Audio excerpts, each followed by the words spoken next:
Good evening, everyone, and welcome back to day 3 of the Expo. I'm joined this evening by an incredibly inspiring woman, Narelle Devine. Narelle, at the age of 17, joined the Australian Navy, and she is now protecting the systems of Australia's largest telco. That is, of course, Telstra.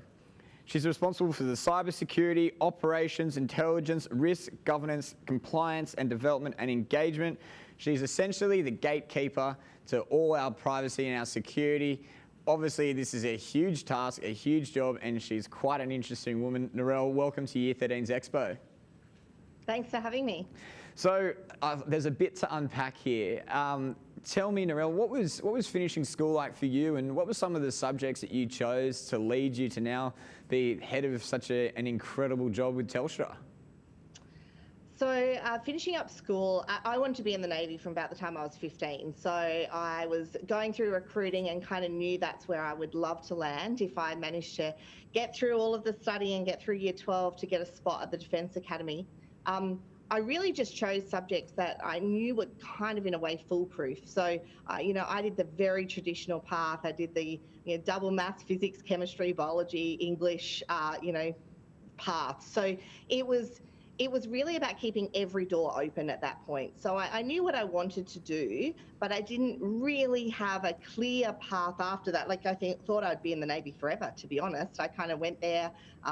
I was going to drive ships, and I knew I had to go to the Defence Academy first. So I left school and packed up my bags after I finished Year 12 and moved to Canberra. And so, obviously, being in the Navy, you learn some incredible skills, and you're building new networks and getting taught a lot of discipline and a lot of self-development. How great was that impact to you towards moving into cybersecurity, which is probably so unknown back when you were finishing school?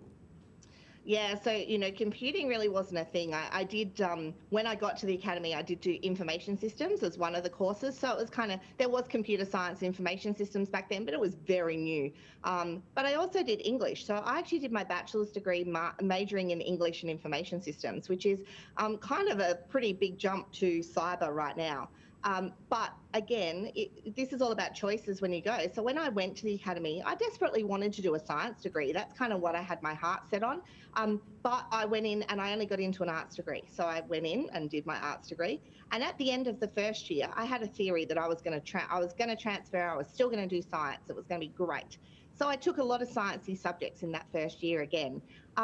And you know what? I didn't really love it. I got there and I was like, actually, these subjects aren't as great as I liked, and they're actually not as interesting as I wanted them to be. But I'm loving English, something that I actually didn't really love at school.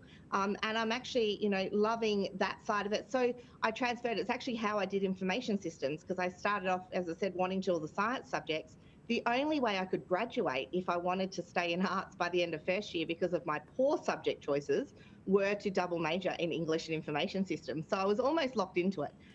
That actually, though, set the foundation for years later. And I didn't know it at the time. I did it. I was always going to come out and drive ships. So which degree I got actually didn't matter.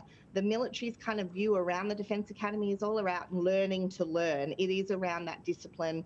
It's around understanding how to study, understanding how to research, and making yourself know how to learn.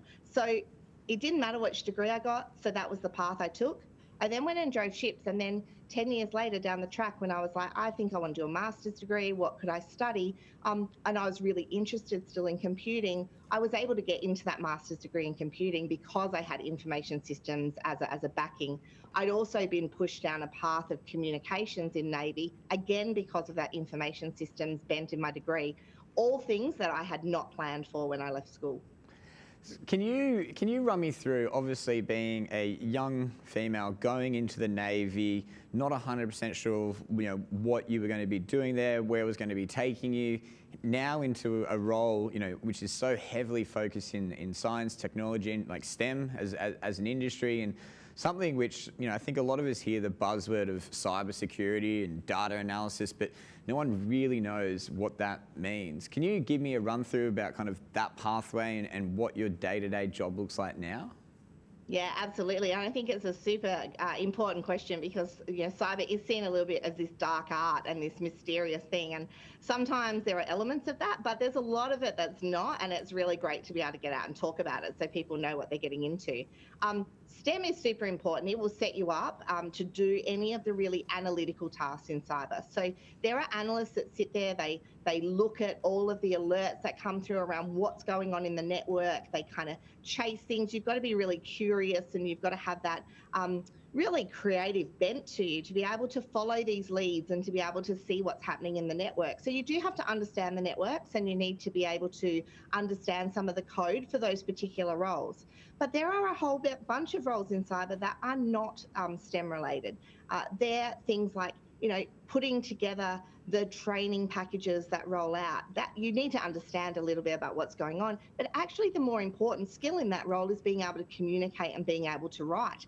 You actually don't want someone that's ridiculously technical because they can't communicate the message.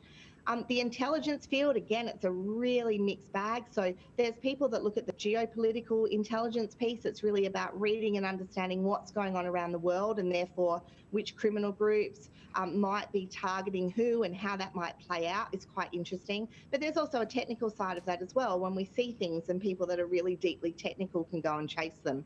And then we've got like risk and governance and compliance people. Again, it's a real mix of technical that can go out and look for things. Are they configured properly? Have we put them in right?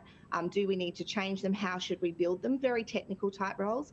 And then there's other roles that are, well, how do we convey that risk message up to our board, etc. So it is a really mixed bag of things. And there are some things that are super contained and very close hold and quite secretive in nature because they're very unique and special. And there are other things where they're very public and open. So you really, if you choose cyber as a way forward, you are going to have this mountain of opportunities that come to you and you'll be able to pick and choose. You don't have to stay in those fields. You can either specialize or you can move around. And let's face it, cyber's not going away anytime soon. So it's an awesome path to start to take. And that was going to be kind of my follow-up question that, for a lot of young people, you're at that inception point where you're starting to make decisions about your future. We now live in an economy or a world that is really data-driven and you can, about data and decision-making. Cybersecurity as an industry, is it going anywhere? Is it on the demise, or where's it going in terms of young people's prospects? It is very much on the way up. So I would think that the worst part about it is that we're probably still very immature as a profession. So, it hasn't existed for that long. So finding courses and finding that right path is still a little bit kind of, you have to choose your own adventure. There's a lot more out there than there was a decade ago, but it's still not standardized. It's not going to be like a doctor or a lawyer where you can go to any university. They're all relatively the same courses. You come out with a very defined, if you go and be a doctor, you know what you're getting, you come out. All of the cyber training, whether you go to university or TAFE or you do vocational type work somewhere or you just leave from year 12 and learn on the job, they're all pathways that exist in cyber. Cyber's a really unique thing that you don't actually have to choose a specific pathway through post-school. They all have their own place in that ecosystem. But it's definitely, we still have this really big skills shortage. There's a lot of literature on how many people we need moving forward to secure all these things. The other great thing about cyber is it's kind of like a launching platform. If you do it and you don't like it, you can move to something else later, and those skills will always be with you. You will build on those skills, and you could go and be a networks person, but you're going to be much more attractive in the workforce because you know how to do it securely and you understand all these foundational pieces. So it's really transferable across most of the IT fields. And even if you then decide you don't love it at all and you want to do something completely different, go and start your own business. Having cyber skills will absolutely, put you in good stead for setting up your business and making sure you're not the victim of an attack. So it's going to be great for you anywhere you go. And it's also going to be really transferable into your own personal life. You've touched on a few key things there, which I want to loop back to. One is based on skills. Now, I know at the moment there's this kind of whole skills agenda that we hear about in industry, but for a young person, you don't really know how to identify what a skill is. And you've touched on problem solving being one. Obviously, you're an industry leader and you've done remarkable things in your career.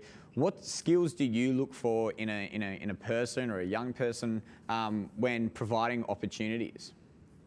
I think so. You've absolutely touched on the first one, which is problem solving, curiosity. Like I'd like you to be just interested and just ask questions and want to find the answers. Creativity, like that whole concept of thinking outside the box, like just having different ways to do things. And then just the aptitude to learn. So, for most of the roles that we have, there are some elements where you really have to be very good at what you do to start with. But in cyber, a lot of it is what you learn along the way. So it is having that ability to learn and that demonstrated desire and passion to do it. So I think they're the things that I look for more so than what's on the CV. That obviously is important because it gets you through the door to have that conversation. But once you're having the conversation, it is more about those more personable skills, the soft skills. How do you communicate? Can you tell that story? And as I said, there are some places that's not appropriate. And actually what we want is someone that can really just knuckle down and interact with the keyboard and just write code and follow people. That's great too. So I actually think in cyber, there are definitely those core skills that we look for, but really it's a domain that anybody can go into. And you spoke of a skill shortage. We get to read a lot again through industry. We see that there are these skill shortages at the moment. Are you guys experiencing a skill shortage, and what does that mean for you guys?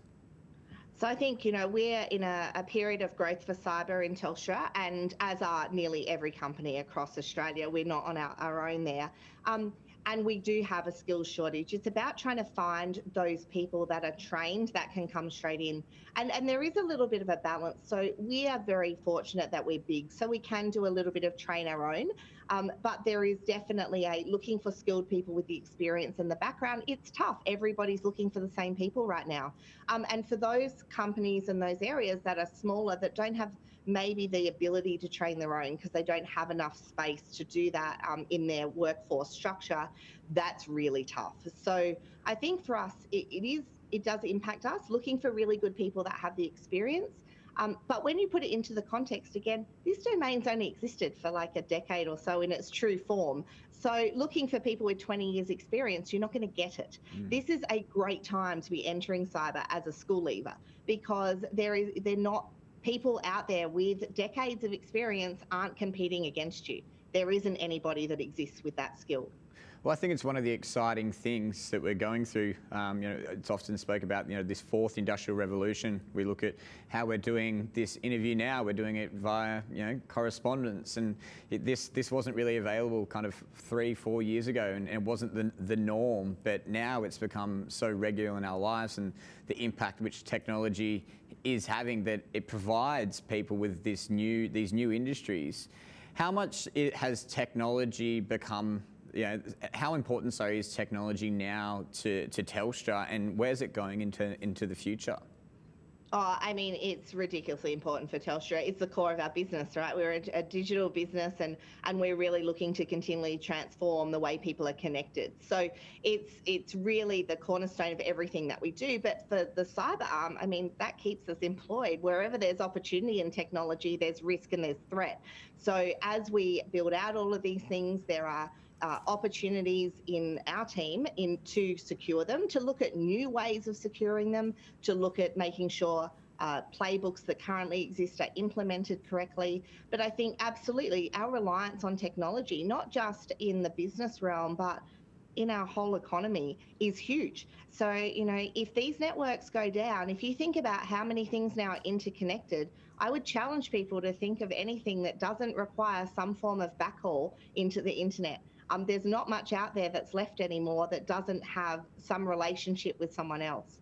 And I think one of the biggest things in cyber is, you need to play as a team. So wherever you go, you are going to have to plug into other ecosystems. So, Telstra, yes, provides communications and internet and phones, etc. But there's also this element of, well, without that backhaul, the banks aren't working. And without the banks working, the retail sector isn't working. And without energy or without power, none of us are working. So there's all these interconnectedness, which actually means as a cyber team, we all need to play together. What that means for school leaders is immense opportunity, because you're not joining a sector, you're joining a domain and a piece of work that is so cross industry. It doesn't matter if one industry is kind of, lagging and starting to move because of changes in society and one is excelling. Cyber crosses all of them. So you're going to have opportunities and you can move around to find something that you love. That is such sound advice. And as you were talking, I was thinking myself, I was like, hang on, well, where does technology not play a part? And I'm like, it's literally in every single part of our life. And it's something that it's quite trivial. You don't really think of it, but it is literally, we're always within a metre away from you. Narelle, what was your initial plan when you were finishing school, when you were coming to the end? Where did you see yourself, beyond the years of the schoolyard? So I honestly thought I would just stay in the Navy for my entire career. When I was a young midshipman, I think most people that join the Navy just have this thing that, I'll be an admiral one day. That's where I've got to, that's where I'm going to go. I'll drive a ship. I want to be in command of a ship, and then I want to do bigger and better things. I don't think there was much, and when you're at sea, it's very isolated. I mean, it's all you know. So you're in that environment with a whole bunch of people, and you just see those above you and you go, I want to be like them. So you don't have this really wider view on the world because you are a little bit isolated. Particularly back then, ships would deploy for months and months at a time. So that's certainly where I saw myself when I left school. And I never thought I would be here. As I said, I mean, this didn't exist. And even moving from the military to government in that first hop, I was certainly not looking to move. That opportunity presented, and I was like, I just don't think I can turn this down. This is such an awesome chance to do something that's really, really great, that I think I've got to give it a go. So I think there's an element of, you have to take a few risks. They need to be educated risks, but they are risks. But don't think that this first decision and this first hop that you make after school is going to be forever, because you can change. And in fact, that's the norm now, is that people have these multiple little mini careers throughout. So, if you choose something and it's not where you wanted to be, or, it's not really what you thought it was going to be, then continually shift. And as I said, I would love that for everybody in the audience to be in cyber, because we need everybody that's out there listening to this to do this. But I also accept that it's not for everybody. So just make a choice, but it's, remove the pressure and change if you want to. And I think, trying to plan too far ahead, you need to do an element of planning so that you're actually making smart choices and have a goal. But rather than sort of be fixated on that goal, is just do the best you can in the moment, because those opportunities will come to you and will open up, and they will be the things you least expected. I think when I first started in government, I always kind of thought, wow, maybe going to the private sector would be a great hop. I wonder how you do that. And honestly, I had completely the wrong idea about how that all plays out. And I thought, I don't know what I thought I was going to do, but, trolling through the online ads each week to see what was out there, it's like, it's not how it works at this level. It's like, okay. And when I got the phone call to see if I would go to Telstra, it was kind of like this, this is exactly what I want to do. And I'd had a few job offers before I moved to Telstra, and they weren't quite right. I think just trust your instincts and trust what you feel, because it's okay to say no sometimes, and you need to do what's right for you, and you will know. It's a really weird thing to say, but deep down you will know if it's right or wrong. But set yourself up to be in the position that when the phone call comes, or the job ad appears, or you hear about something over a drink at a bar, be ready to move and embrace that, and be open-minded enough to give things a go when you think they're going to progress you to your final goal.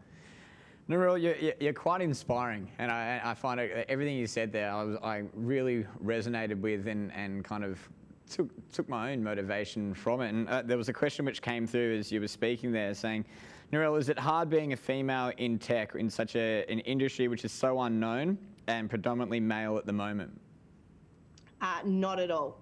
So I think, remember my background. I was in the military, I was in the Navy just after sort of females started going to sea. I've always been in environments that are fairly male dominated, and all of them are making shifts towards a better balance. I do think a balance is really important. It's not just a gender balance, though. The diversity question sits across all elements of diversity. And that's because people bring different experiences and different lenses with different lives. So having people of different genders, of different races, of different language, linguistics, are able to speak different languages, but even of different ages, all of those things combined, they've seen things differently and they have a different lens, and that's what generates the right discussion. And in cyber, that is super important because you don't know necessarily who that adversary is, and you don't know who you're sort of against. So having all those different viewpoints in the team is really, really super important from my perspective. And again, sound advice. I think we're privy to work with a lot of young women in tech, and you see the passion that they provide and that they bring to the industry, and it's you really encapsulate and mirror a lot of that. Another question which has come through is what are some of the areas of study people should look at to be able to get into cyber or technology as an industry? I definitely think, sticking with those STEM subjects and particularly maths and computing and the sciences, they will all help you. They kind of create that right environment to look at problem solving and, solving an algorithm. The maths is pretty important in that space. So if you can keep those subjects, that is really, really useful. But if you don't love them and you don't like them, don't think you don't have a path in cyber. So, my sound advice would be, I think I did okay, the English, maths, physics, combo. But by the same token, do what you enjoy because you will do well at it. And if you do well at it, you will get really good marks. And then the doors open for you for other things. As I said, going to uni will absolutely set you up very, very well for cyber, but so will TAFE, and so will going and doing on-the-job training straight from school. So there are multiple paths into cyber. If you don't get the grades that you want to get to university or to get to whatever you need to do as you think you need to do as the first step, and keep a really open mind. So I would say keep maths if you possibly can. But English will go a long way. I hated English in year 12, but English will absolutely set you up well because when you make it to roles like this, you're rolled out to speak to people and you've got to be able to communicate well. So they're all useful.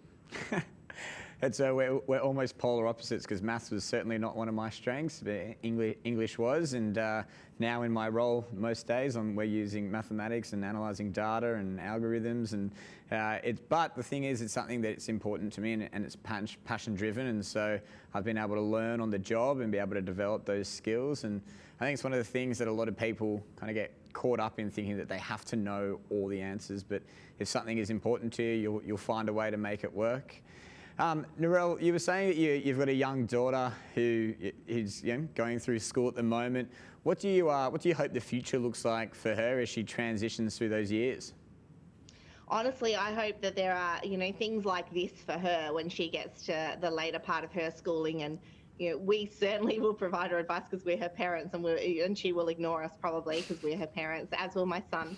But by the same token, I think it will be lovely to think that the world offers opportunity. That's all I really want for her, is the ability to have that opportunity and to do whatever, as keep coming back to it, do whatever makes her happy and do whatever she loves. I think, what you choose as a career is supposed to be there to enable you to then live life. It's about generating your income and, working and contributing to society. But it's there as an enabler so you can then have time with your family and do the other things you love in your life. You don't want to hate it. You don't want to be doing it and feel like you have to do it each day. So it is super important to find something that you enjoy doing and that it's not a chore, and that you do see it as that real balance in life, because it has to be balanced. That's the whole key to not burning out and being able to keep going and actually being able to grow through your career. So for her, I hope that those opportunities are there and that she's done everything that she needs to do throughout the next sort of 12 years to make sure that she's ready to take on the world. Again, it's sound advice, and as you were speaking there, I was like, you're quite a natural leader. I'm not sure if that's from your experience in the Navy or being in the position that you are, but how important is leadership in terms of what you do in your day-to-day role, but also more so than just professionally, but also personally? It's really important, certainly in my role, I think it's really important. And we certainly have a blend in my leadership team around people that lead teams and individual contributors. So there is a place for both. You don't have to be this sort of fabulous leader in cyber again to progress up, through into quite high senior positions. But by the same token, leadership is really important. If you do want to do roles like a CISO, you need to be able to, motivate people to do things, and you need to kind of understand you don't need to be good at every single person's job. You need to be able to manage them and to explain to them why. And I think I'm really fortunate. Again, it's about picking up those skills the whole way through your career in whatever you're doing. I do think the military set me up really well for leadership. You get leadership training at every rank. And when you're doing it, I think you don't appreciate it. You certainly don't really see how it's all put together. When you leave and you start to do other things and you're associating with people that maybe haven't done that same training, then you start to see where you've picked up all these skills along the way. So I think it is really important. But I think for me, it's about having a clear goal for the team and making sure everyone's moving towards the same goal. Everyone will do the best that they can. I don't think anybody really turns up to work each day and says, how can I try to disrupt us delivering what we need to deliver? I think it's when they don't know what we're trying to deliver, or that everybody, we've got a lot of teams when each team maybe is delivering their own little thing in isolation, where if you step back at the top, you can see that if you all did it together and actually 3 or 4 teams were all working on the same thing at the same time, we'd actually get there a lot quicker than kind of passing. And so I think they're the sorts of things in leadership, but you've just got to care about your staff and your people. You do have to genuinely care. You have to take an interest in what they're doing, and you have to actually make sure that when they're not doing well for whatever reason, that you are managing that. And I think that goes the same in your personal life. You just need to care about the people that you're around. You need to know what they're doing. The family needs to have a common goal every morning, even if that's just getting out of the house to get everyone to school and daycare and, puppy daycare and work every morning. Everyone's got to be working towards the same thing, or it's chaotic and it does not work. Again, it's sound advice, because I think the more that you take responsibility in terms of your work, in terms of your study, in terms of your life, that you see the impact that it has, in forms of building those good habits and the impact that it can have on people around you, especially in that team scenario. I've got 2 last questions for you. How important is passion for you in terms of your work? Incredibly, in my opinion. I think that's how you do well at work. If you love it and you love turning up every day and you're interested in it, you will naturally do well at it. You will succeed. You will want to keep going. When times are tough, it won't matter so much. When you're enjoying it, you'll be able to do more and you'll be able to see that focus. So I think it's incredibly important to find what you love doing. And as I said at the start, if when you land, whatever the first thing is you land after school, if you don't love it, it is not the end of the world. It's just a matter of them working out what you might love and kind of moving around. So I think it's super important. I wholeheartedly agree with you. Narelle, as the last question before we wrap this up, if you were to be looking into the crystal ball and going back to speak to your 18-year-old self, what would be some of your budding words of wisdom? Do not stress so much about these choices. That's what I would say to myself. I agonized over whether I was doing the right thing and what would happen if I didn't get into the Navy, and it was kind of my whole life dream, and my world was going to fall apart if I didn't go, and it really, honestly, things happen, like life happens. If you're passionate about what you're doing and you love what you do and you're interested in it, you're going to do well, and doors are going to open and you're going to move through. And when you're 20, 60 seems so far away. So this working career, it's like you're putting all your eggs in this basket. Once you're in that mix, it's like, oh, wow, there's like all the time in the world to do all of these different things that you want to do. So my biggest advice is just don't stress so much. Try your hardest, do your best, pick things that you love doing, because then you will do well. But at the end of the day, if it doesn't work out, or if you change your mind, it's okay. So just take some of that pressure off and really enjoy the ride, because it will be over. When I say you've got all the time in the world, it also goes really quickly once you're in it. So enjoy it while you're in the moment, and good luck to everybody out there. I'm sure you'll do amazingly well. And if you love cyber, watch out for the ads for Telstra, because we'll be advertising lots of spots over the coming 6 to 12 months. So we'd love to see some of you applying. I think that's a great note to finish on. Narelle Devine, thank you so much for your time this evening with the Expo. I think you're an incredibly inspiring woman leading the charge in STEM, and obviously head of cybersecurity for Telstra is no easy feat. So thank you for what you do, and thank you for joining us today for Year 13's Expo. That's awesome. Thanks for having me.